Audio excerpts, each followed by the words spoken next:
ایک اور بات جو میرے خیال میں بڑا اہم سوال جو مجھ سے پوچھا تھا ایک نوجوان نے جس کو قرآن کی تلاوت کرنے میں مشکل پیش آتی تھی، اس نے کہا کہ میں قرآن پڑھتا ہوں لیکن اتنا اچھا نہیں پڑھ پاتا، اور اس لڑکی کی کافی حساس طبیعت تھی، بہت حساس۔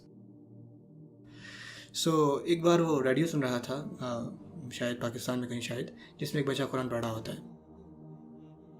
اور وہ چھوٹا بچہ اتنا پیارا پڑھتا ہے کہ استاد کہتا ہے سبحان اللہ، آپ کا نفس بہت پاک ہے، آپ کی روح بہت نیک ہے، بہت خوبصورت، اسی لیے اللہ نے آپ کو یہ صلاحیت دی ہے کہ آپ قرآن اتنی خوبصورتی سے پڑھ پاتے ہو۔ اور جب اس لڑکی نے یہ سنا تو اس بات سے بڑا پریشان ہوا کہ یار شاید میں اس لیے نہیں پڑھ پاتا کیونکہ میں ایک اچھا انسان نہیں ہوں، مجھ میں کچھ کمی ہے، میری روح اتنی اچھی نہیں ہے۔ اور اس نے یہ بات بہت زیادہ دل پر لے لی، اور مجھے یقین ہے کہ اس استاد کا ایسا کہنے کا ارادہ نہیں تھا، ایسا اس نے اس بچے کی حوصلہ افزائی کے لیے کہا، لیکن چلے اس پہ غور کرتے ہیں۔ الماہر بالقرآن مع السفرة الكرام البررة والذي يقرأ القرآن ويتتعتع فيه وهو عليه شاق له أجران۔ آپ صلی اللہ علیہ وسلم فرمایا کہ وہ جو قرآن کی تلاوت میں ماہر ہے، معزز اور فرمانبردار فرشتوں کی صحبت میں ہوتا ہے، اور وہ جو اڑتا ہے، لڑکھڑاتا ہے، ہکلاتا ہے، ٹھیک طریقے سے تلفظ ادا نہیں کر پاتا، ایسے لوگوں کو دگنا اجر ملے گا۔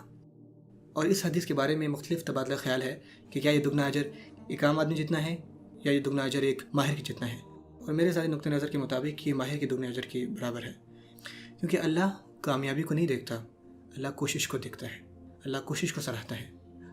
ہم کامیابی کو دیکھتے ہیں، انسان اللہ سے مختلف ہیں، انسان کامیابی کی قدر کرتے ہیں، انسان نتیجوں کو دیکھتے ہیں، منافعوں کو دیکھتے ہیں، کتنا حاصل کیا، کتنا جانتے ہو، کتنا یاد کر لیا، کتنا پڑھ پاتے ہو، ہم صرف مقدار دیکھتے ہیں جو ہمیں نظر آتا ہو۔ اللہ ان چیزوں کو ایسے نہیں دیکھتے، اللہ دیکھتے ہیں کہ تم نے کتنی محنت کی، کتنی کوشش کی۔ اس بات پر دھیان سے سمجھیں۔ ایک بندہ ہے عرباتی، وہ 1,00,000 خیرات میں دیتا ہے، یہ بہت بڑی رقم ہے، لیکن کیا آپ کو پتہ ہے کہ دوسرے بندے کے پاس کچھ بھی نہیں ہے، صفر، اور وہ 50 روپے دے دیتا ہے، اس کے پاس ٹوٹل 100 روپے تھے، اور اس میں سے 50 روپے وہ دے دیتا ہے۔ وہ 50 روپے اللہ کی نظر میں اس 1,00,000 روپے سے زیادہ قیمتی ہیں جو اس ارب پتی نے دیے تھے۔ اللہ کے نزدیک مقدار نہیں بلکہ معیار کی اہمیت ہے۔ یہی بات کوشش کے ساتھ ہے۔ اگر آپ قرآن نہیں پڑھ سکتے، آپ برے انسان نہیں ہیں۔ یہ کہ آپ بار بار کوشش کر رہے ہیں، ہر لفظ پر محنت کر رہے ہیں، بار بار اڑ بھی رہے ہیں، پھر بھی کوشش کر رہے ہیں، اس جد و جہد میں اللہ نے آپ کو ڈالا ہے۔ اگر اللہ چاہتے تو آپ کے لیے آسانی کر دیتے، اگر اللہ چاہتے تو موسیٰ علیہ السلام کو بہت فصاحت دیتے، اگر اللہ چاہتے تو فرعون کے پاس کوئی وجہ نہ ہوتی ہے کہنے کی ولا یکاد یبین، یہ تو صحیح بول بھی نہیں پاتا۔ لوگوں کی زندگیوں میں مشکلات، کمزوریاں اور چیلنجز ہوتے ہیں۔ کچھ لوگوں کی جسمانی معذوری ہوتی ہے، کچھ لوگ نفسیاتی طور پہ پریشان ہوتے ہیں، ان کی زندگیوں میں مسائل ہوتے ہیں۔ یہ امتحان اللہ کی طرف سے ہوتے ہیں، آپ سمجھ رہے ہیں؟ اس وجہ سے نہیں ہوتی کہ اللہ ان کو سزا دے رہا ہے یا وہ ہم سے کمتر ہے، ہو سکتا ہے وہ ہم سے بہتر ہوں،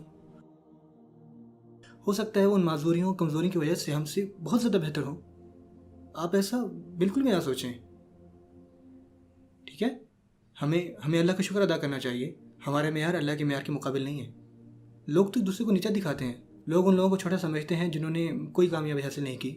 یہ بات میں اپنے عربک اسٹوڈنٹس کو بتاتا رہتا ہوں، عربک کلاس میں آپ لوگوں کو جج ان کی کامیابی کے معیار سے کرتے ہو، جیسے ٹیسٹ کیسا رہا، بولنے میں کیسے ہو، لکھنا کتنا آتا ہے، آپ وہ قواعد کتنا سمجھ آتے ہیں۔